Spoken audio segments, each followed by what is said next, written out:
Arsenal kalau kehilangan 2-3 pemain plus Rice 3 pemain, ambruk ini tim. Pecat Ten Hag gue paham. Tapi manajemen harus paham sebagian besar juga salah pemain. Yap. Fans Liverpool tidak pernah mau terima kalau gue bilang tim lu itu biasa aja. Tapi kalian menang ugly win. Dan untuk mereka yang penting menang. AC Milan is AC Milan, di bawah Pioli nggak akan kemana-mana. Jangan takut. Itu ada di karakter kita, itu menyerang bukan bertahan. Kita bukan orang Itali. Orang Itali nomor 1 kalau soal defense, ya kan? We are not.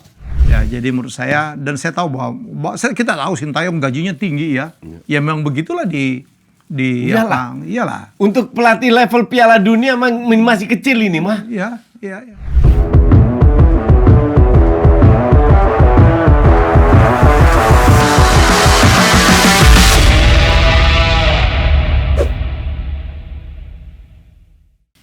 Halo, kita jumpa lagi dalam Wajah Saya bersama saya dengan Koci. Akhirnya, wow, Arsenal kembali ke jalur juara ya? Ya, betul. Yakin lo? Yakin. Kan ada masih ada selisih pertandingan dengan Manchester City ya? Ya asumsi kalau Man City menang semua, Man City yang juara. Oke. Tapi kalau ngelihat justru kalau kita lihat ini kan Arsenal 4, City 6, 5. Let's say 8 match terakhir lah. Di situ semua orang bilang, wah jadwal Arsenal paling berat. Ya. Jadwal Liverpool paling gampang. Ya. Tapi Liverpool Ternyata, justru kepleset lawan tim-tim kecil. Begitu juga nanti City akan kepleset lawan tim-tim kecil. Ya. Dan Arsenal lawan Chelsea 5-0. Ini harusnya 8-0 kalau Arsenal lebih efektif ini. Ada apa dengan Chelsea yang demikian powerful? Ya nggak ada apa-apa. This is Chelsea yang jadi kita kenal this year. On and off-nya luar biasa. Mereka menang 6-0 lawan Everton. Bla bla bla. Bisa ngalahin MU ya. Bisa ngalahin MU terus ya kalau lawan MU kan lucknya gede. Gede ya. Dapat penalti terus gol deflect. Ya. Terus lawan City kalah juga tapi mainnya bagus. Lawan Arsenal ya diobok-obok. Setengah jam pertama diobok-obok. Harusnya Arsenal bisa cetak 2 gol. 15 menit terakhir di babak pertama Chelsea sedikit ngimbangin. Dapat sporadis serangan. Tapi ya nggak ada peluang besar kalau nggak salah atau mungkin satu. Ya babak kedua udah selesai. Benar-benar selesai. Jadi untuk Chelsea tidak ada harapan lagi untuk masuk ke Eropa sekalipun ya? Ya nggak ada. Udah dari kapan gue bilang nggak akan kemana-mana. Nah tinggal Arsenal nih Coach. Arsenal ya kalau sampai nggak juara juga artinya Arteta 4 tahun no trophy dan juga nggak pernah masuk final. Iya dan ini menunjukkan bahwa ya banyak kesalahan yang dia bilang. Yang orang lihat hanya ada, tapi kan Arsenal mainnya bagus Coach. Betul, gameplaynya bagus. Tapi tugas pelatih lebih dari hanya game plan. Salah satu adalah pembelian pemain harus sesuai dengan yang di bench sesuai dengan starter. This guy dalam 4 tahun, dia tuh beli banyak pemain bapuk loh. Kalau dibilang ya kan dia beli Rice bagus.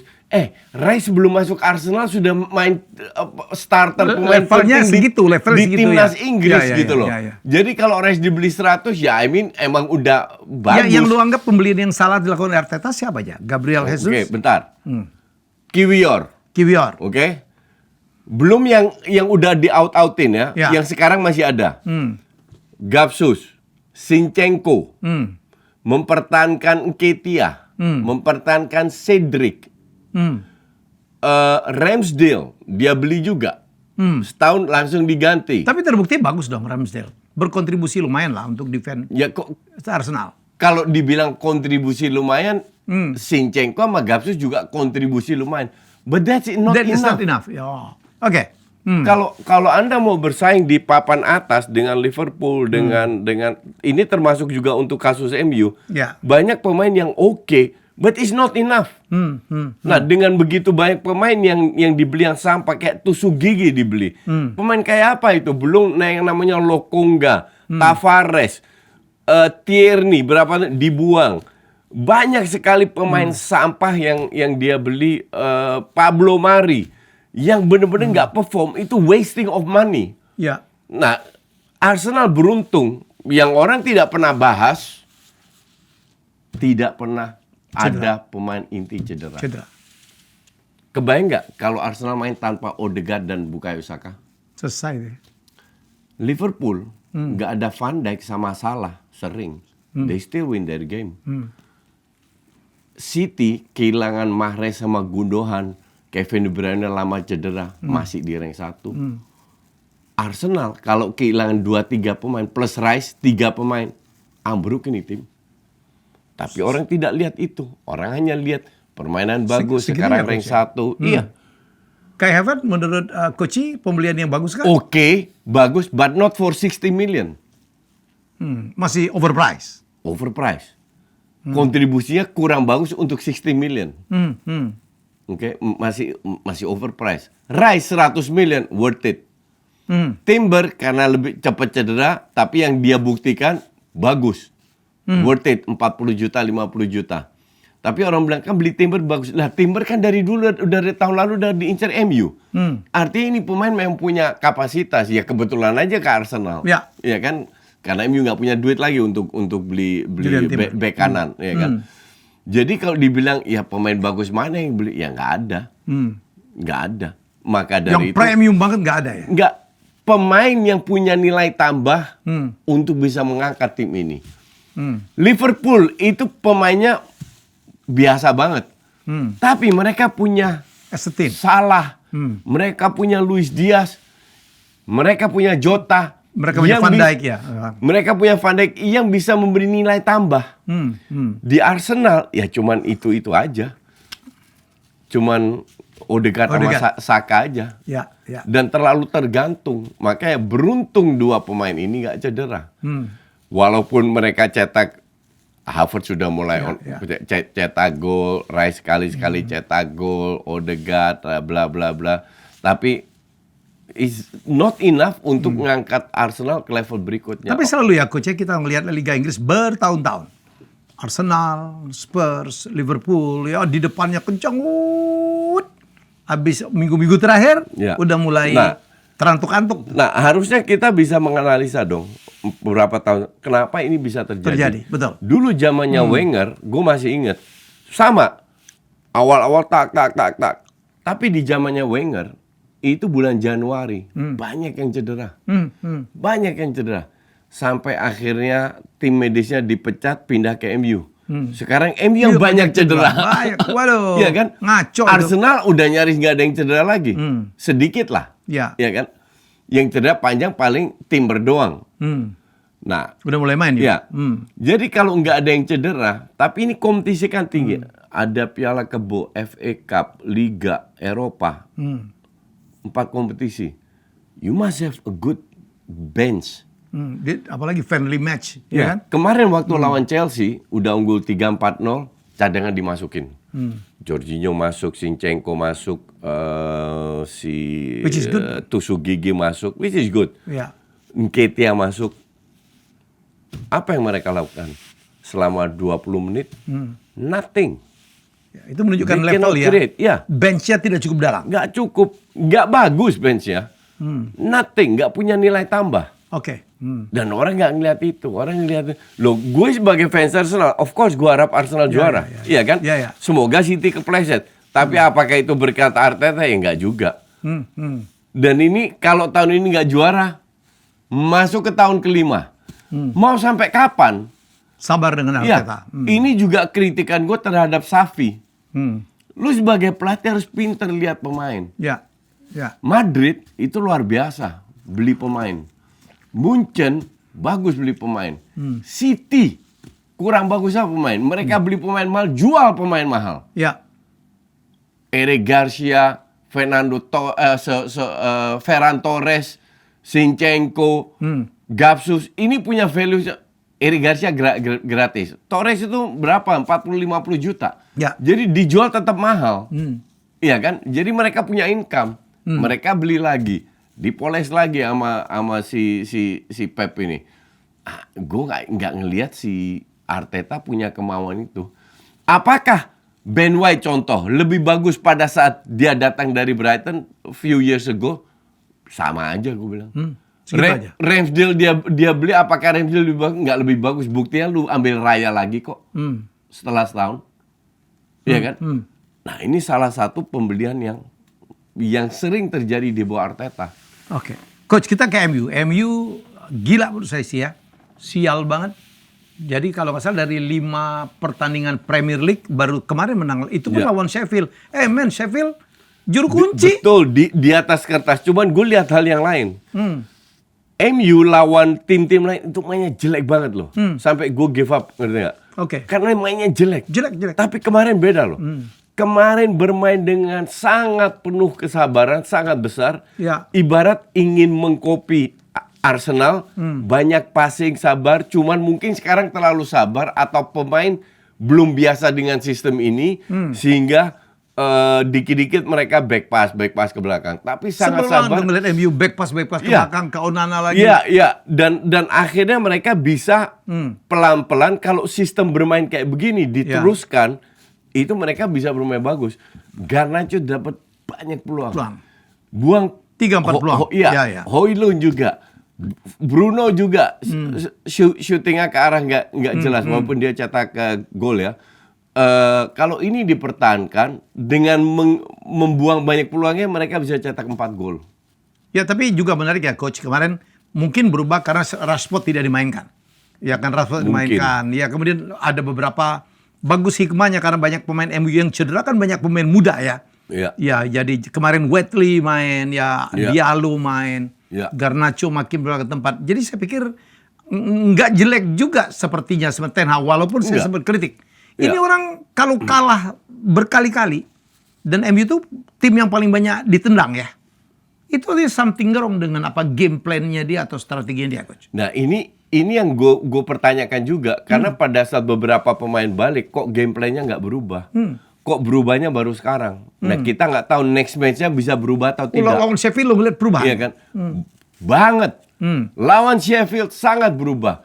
Dibilang Sheffield main parkir bis, enggak juga. Nyerang juga. Mereka bisa cetak dua gol kok, ya kan? Nyetak duluan malah. Iya, tapi justru game plan ini yang bagus.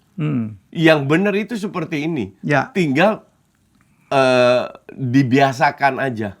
Jadi game plan ini harus dipertahankan. Tapi kita mendengar bahwa Ten Hag akan dikeluarkan itu makin kenceng suaranya, Coach. Gimana bocoran lo? Yang gue denger sih yang makin kenceng itu Tuchel ke MU. Tuchel ke MU? Ya, jadi Zidane? Enggak gue dengar. Justru hanya Tuchel. Tapi Zidane bilang dia daripada ke Munchen mendingan dia ke MU. Ya, itu ada statement.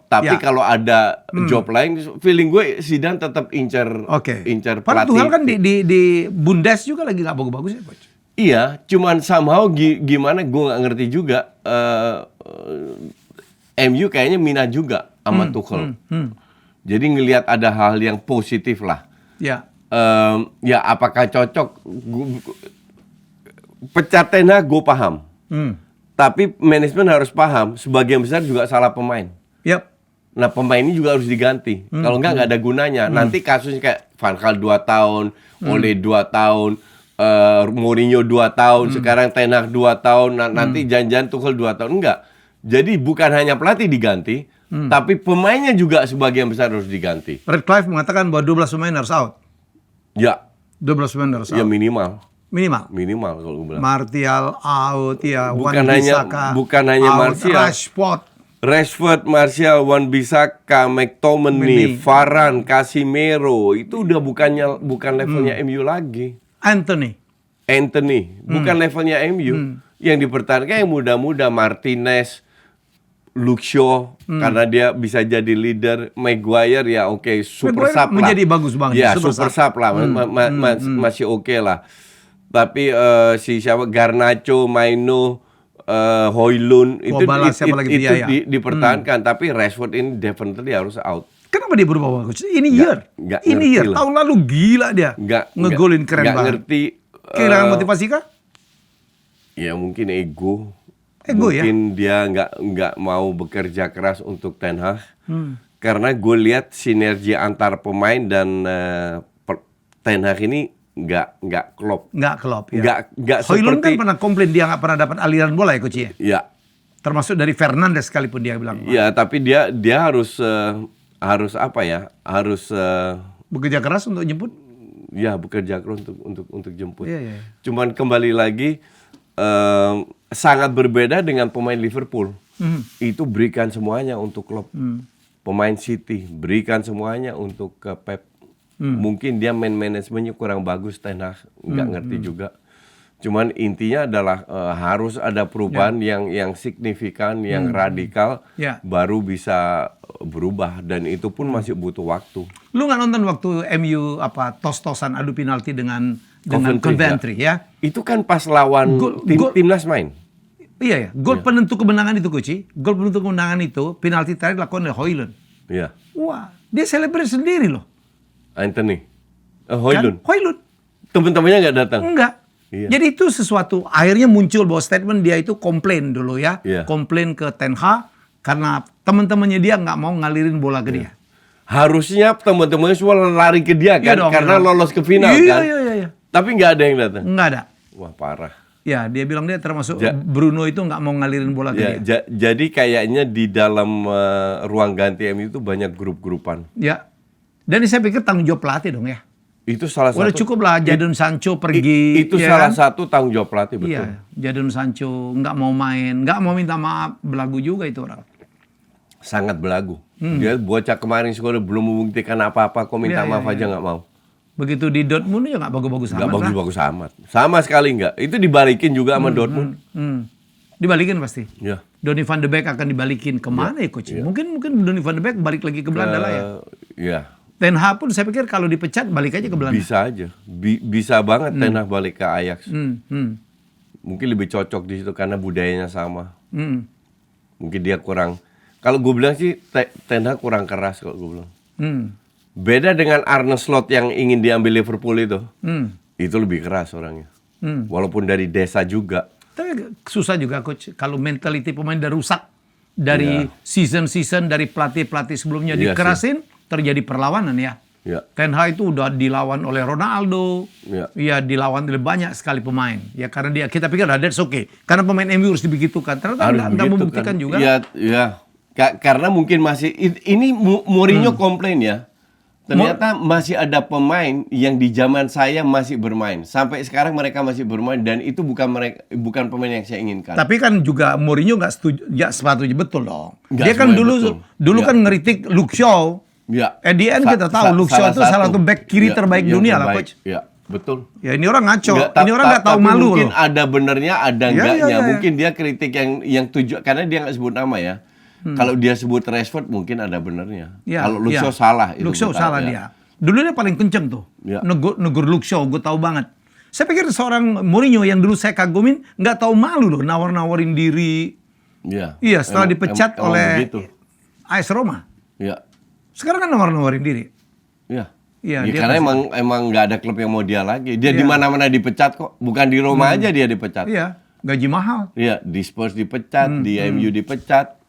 Chelsea kedua dipecat. Gitu.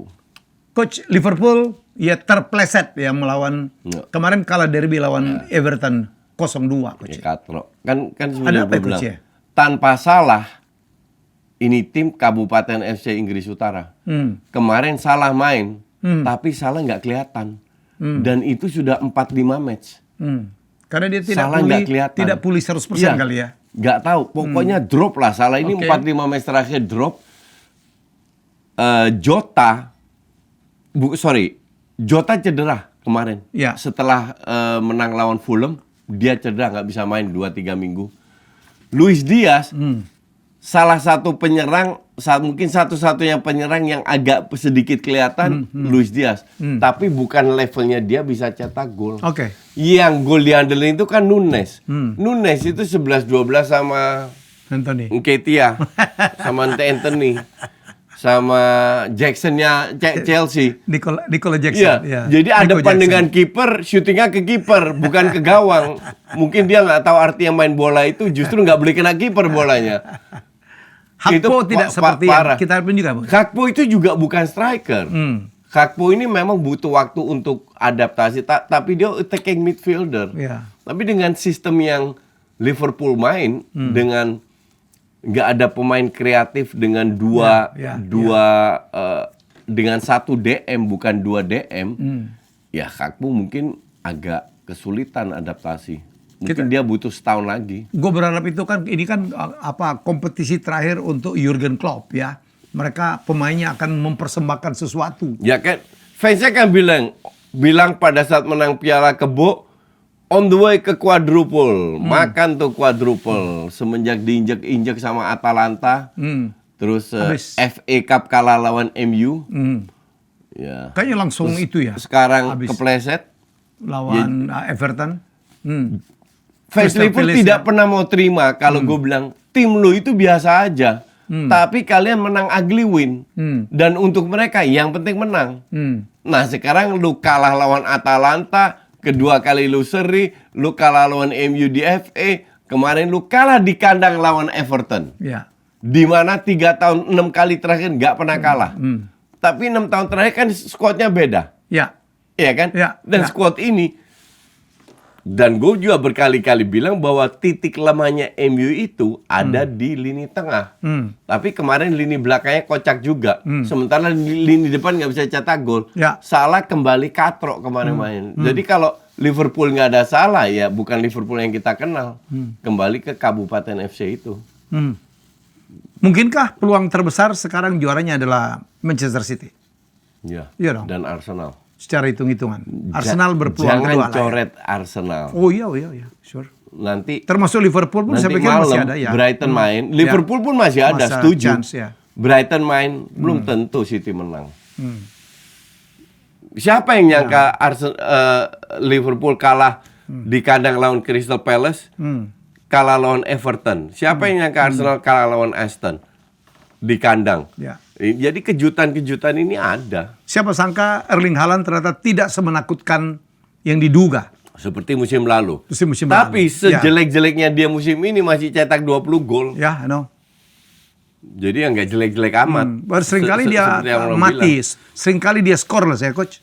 Orang udah mulai tahu bagaimana cara mematikan seorang Haaland. Sebenarnya nggak juga. Mungkin ekspektasi orang terlalu tinggi aja. Cetak 20 gol nggak gampang loh. I know. Iya kan? Ya. Dan dia lakukan itu 2 tahun beruntun. Mungkin ekspektasi orang terlalu tinggi. Dan sementara kalau Nunes cetak 10 gol dibilang hebat. Hebat banget. Palmer cetak 21 gol tapi 9 dari penalti dibilang hebat. Yang ya bagusan Haaland lah kemana-mana. Gue kemarin nonton di depan mata gue. Cole Palmer itu gila memang, Coach. Dengan badan tidak ideal, cungkring gitu ya. Keren, walaupun memang ya, tapi nggak selalu keren. Gue sering nonton Cole Palmer nggak kelihatan. Yang gue paling nggak enak dia lawan siapa tuh, Coach? Yang dia penalti, temennya mau ngambil dia sampai dia dorong gitu. Begitu egoisnya tuh. Yang dia cetak 4 gol ya?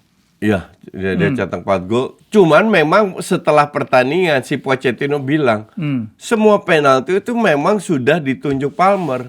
Justru yang nggak tahu diri itu Jackson sama Madueke. Ya. Lu udah tahu Palmer yang cetak gol, kenapa lu masih mau ngerebut? Karena mereka sudah unggul. Ya. Unggul 3-4-0. Jadi si Jackson sama Madueke pengen cetak gol juga. Iya. Gitu ya, itu ya kocak sih. Tapi ya Chelsea this year ya sama kayak tahun lalu lah. Ya. Tahun lalu rank 12 ya, tahun ini mungkin rank 11, rank 10. Kayaknya Pochettino nggak dipecat ya? Enggak, karena pemainnya emang bapuk. Enzo sama Caicedo itu kan super overrated. Harganya terlalu mahal. Jadi ya disalahkan gue nggak salahkan Pochettino sama sekali nggak. Tahun depan kalau masih kayak gini baru gue salahkan Pochettino. Oke. Coach, prediksi kita minggu lalu UCL flop semua. But that's football. Ya kan? Kalau kita bener semua, kita paranormal. Jadi baguslah sekali-sekali kalah. That's okay, karena itulah indahnya sepak bola, nggak bisa diprediksi. Siapa yang kira Barca away menang 2-3 di kandang unggul 1-0. PSG 0 pulang, dapat kartu merah. Siapa yang kira itu? Kan nggak terbukti. Ya kan? Siapa yang kira kemudian Madrid bisa mengimbangi City ya di kandangnya City. Dan sampai adu penalti. Adu penalti itu kan luck. Ya kan? Tapi netizen kardus kan cuma taunya nggak lolos, prediksi coach salah. Padahal kita bilang kemarin nih kayaknya semifinal 2 Inggris 2 Spanyol. Inggris Coach sampai ke Liga Eropa pun tidak ada yang lolos. Arsenal hilang, West Ham hilang, Aston Villa hilang. Main di Conference League nggak main. Aston Villa masih main di Liga 3. Di Conference League, ya. Hanya itu aja. Yang lain West Ham out semua, Liverpool, West Ham, Arsenal, City out semua. Nggak ada yang prediksi juga, nggak ada yang tahu. Siapa yang pikir Liverpool bisa diobok-obok sama Atalanta? Atalanta itu rank 5, rank 6 loh di Serie A. Kan nggak ada yang nyangka. Tapi ya, that is football. Football itu nggak bisa diprediksi. That's why enjoy the game. Ya, setuju. Secara permainan kita bisa kira-kira seperti apa. Tapi kalau ya contoh Liverpool lah.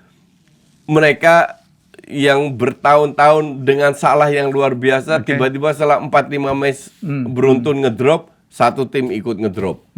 Kan gue bilang, Salah ini punya peran penting, walaupun dia nggak assist atau cetak gol, untuk apa ya, untuk menarik lawan, leadershipnya di depan.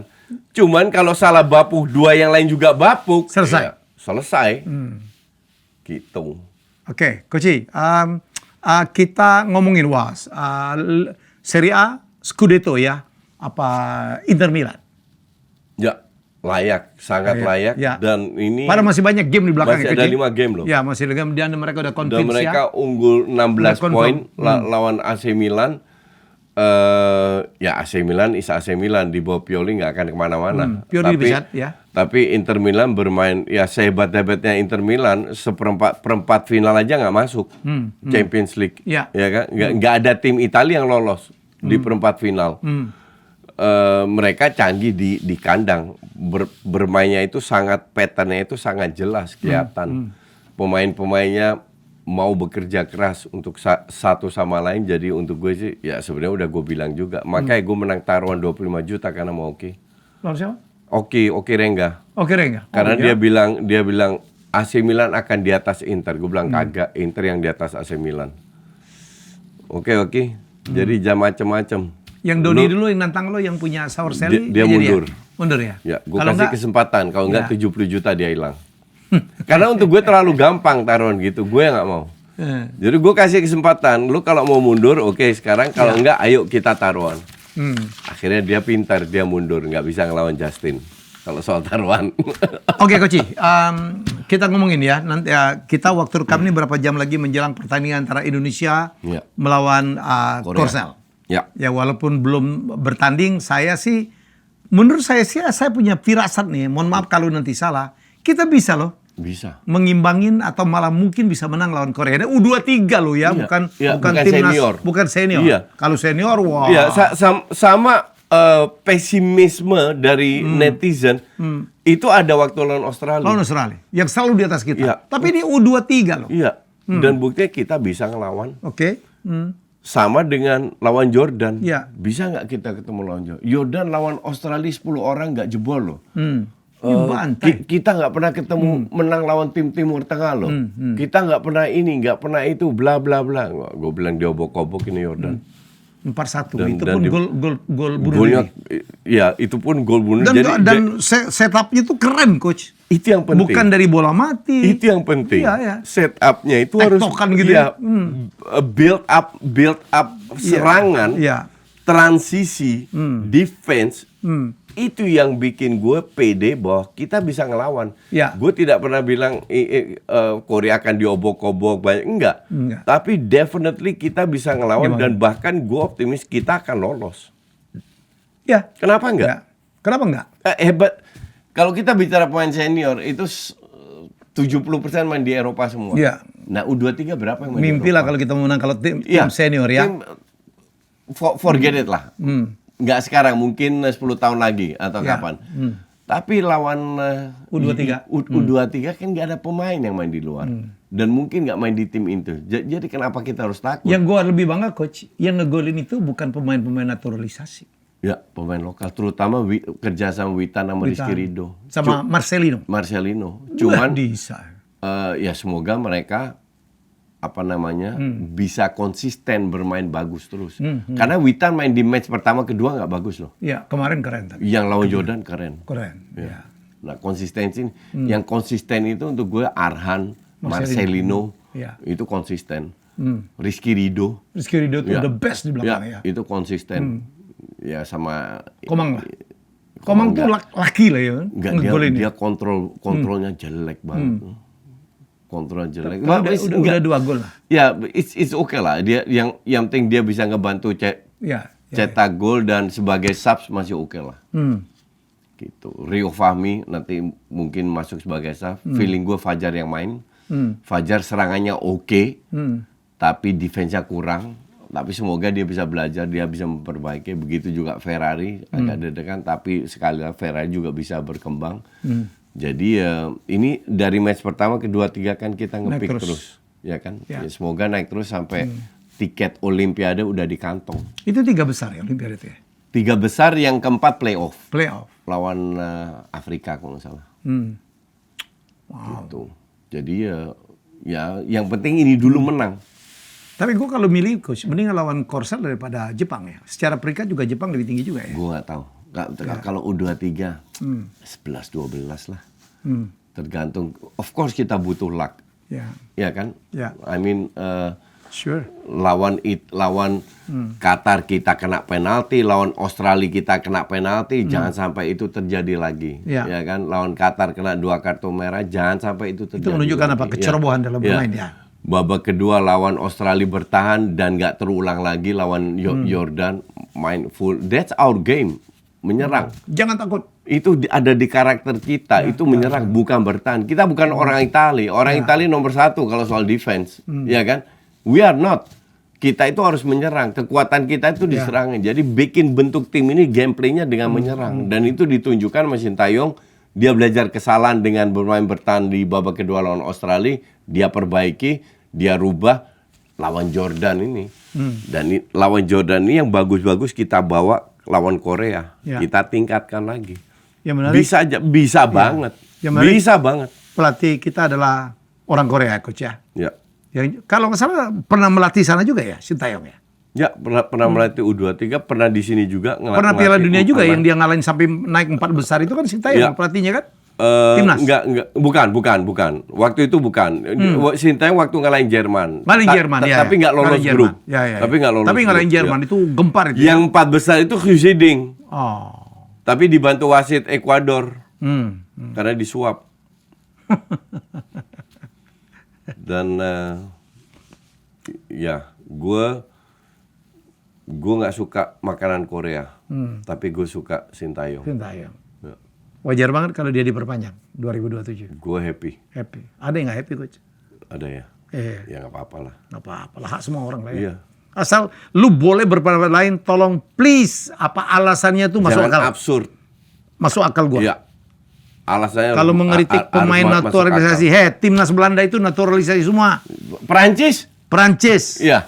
Orang Aljazair. Iya. Orang bahkan mereka nggak punya darah Perancis atau darah Belanda. Iya. Ini punya darah Indonesia loh, dari nenek moyangnya. Masih aja dikritik. Tapi memang budaya kita itu kalau nggak ngeritik nggak. Cuman gue bilang itu segelintir aja. 1% yang menitik. 99% dukung. Ya, semua kardus dan domba bersatu demi membela timnas dan membela Sintayong. Kita nggak pernah lo masuk 8 besar. Nggak pernah. U23 gini kita masuk ke Piala Asia. Bagus. Kita nggak pernah main kayak gini. Bahkan udah kita tunjukkan di timnas senior loh.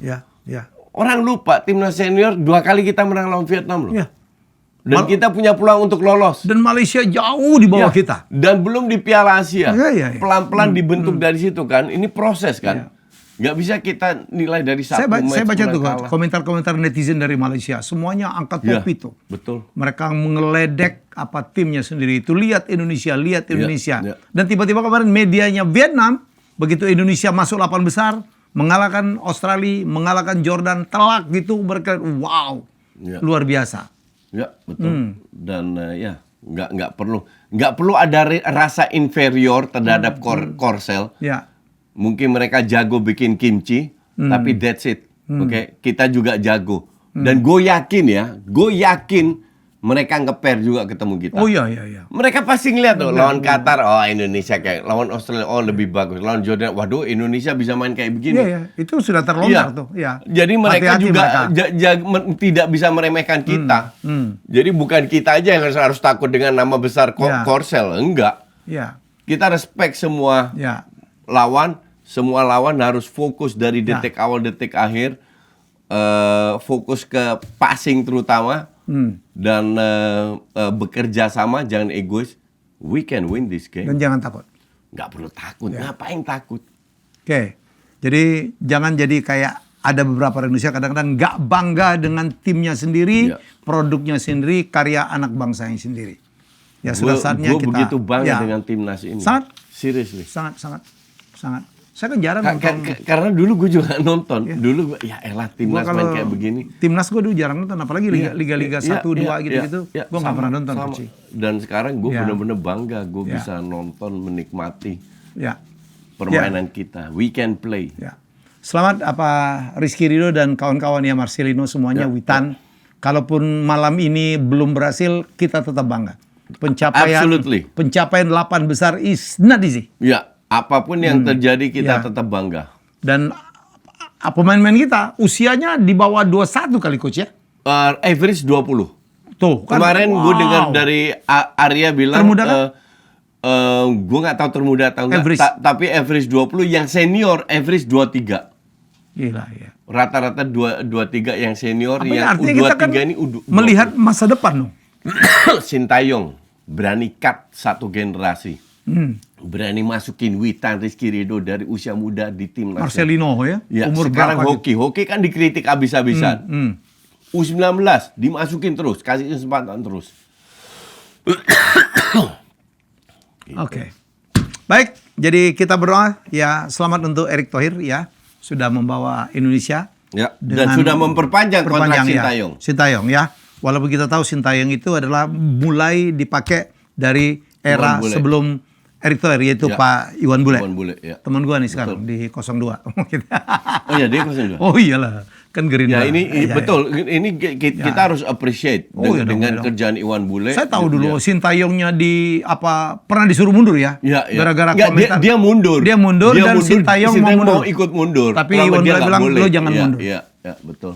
Ya, jadi menurut saya, dan saya tahu bahwa kita tahu Sintayong gajinya tinggi ya. Ya memang begitulah iyalah. Untuk pelatih level Piala Dunia masih kecil ini mah. Iya. Dan kita punya duit kok, Pak Erik tak kaya raya kok. Dan PSSI menghasilkan banyak duit kok, bisa bayar kok. Iya kan?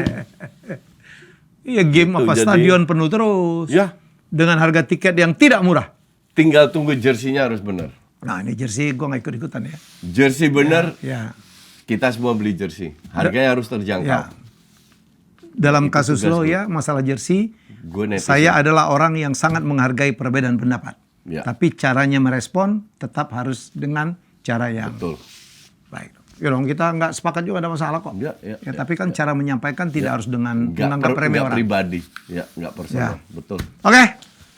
Sekali lagi terima kasih, kita akan jumpa episode minggu depan ya, masih bersama saya dan Koci. Jadi semoga Indonesia makin baik dan semoga tim-tim yang Anda favoritkan menjadi juara. Udah di ujung-ujung nih, yang baru confirm adalah Serie A. Yang lain dan kemudian Bundes ya.